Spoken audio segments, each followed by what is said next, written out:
Well, immigration has been a hotbed political issue. It has been, but this election season, fewer people have been talking about that topic. New tonight at 10. Dina Bair has more on a mission to change that. Cardinal Blase Cupich is teaming up with Sister Norma Pimentel in an effort to keep hope alive. The immigration ministry, spearheaded by the Archdiocese of Chicago, is looking for inspiration from a woman dubbed the Angel at the Border, who was named one of Time magazine's most influential people of 2020.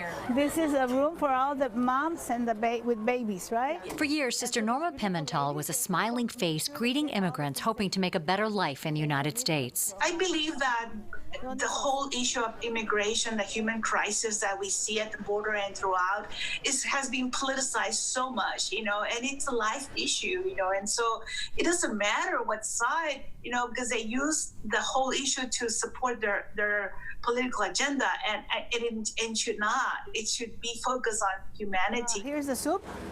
And it has noodles, it has a little bit of chicken, maybe some vegetables, and a lot of love. Right? We visited the Humanitarian Respite Center in McAllen, Texas in 2018, where Sister Norma and her team fed, clothed, and helped families get on their feet after a long journey from their home country. They might be a family that the mom is pregnant, or the infant is very tender or fragile. Fast forward 2 years, the same care in a new setting.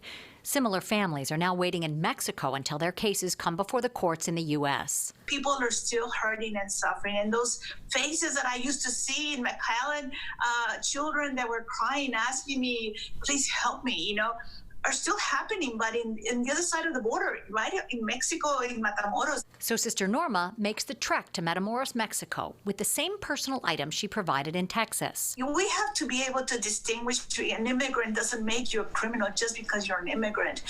It's a human being. It's a mother, a father, very concerned about their children. Right now that I'm going to Matamoros, to the refugee camp, I get to see the families interact with one another and help each other. They're not even their kids, and they're worried about making sure that they're safe and they're protected. And this is something that we would do here in the United States if we saw our children in harm's way. A voice of hope for them and a call to action for those at home. I think that one of the things that keeps somebody away from helping is fear. And fear because of all the rhetoric that we hear, that we should be afraid, and it holds us back. It paralyzes us. The church is providing marching orders led by Chicago's Archbishop Blase Cupich. The families that we're talking about and these young people, they're fleeing violence and crime, not just in Mexico, but mostly in countries in Central America, Latin America, where in fact the drug cartels, the drug lords, are the ones who are perpetrating this violence so often, and of course they are being fed by the casual use of drugs in this country.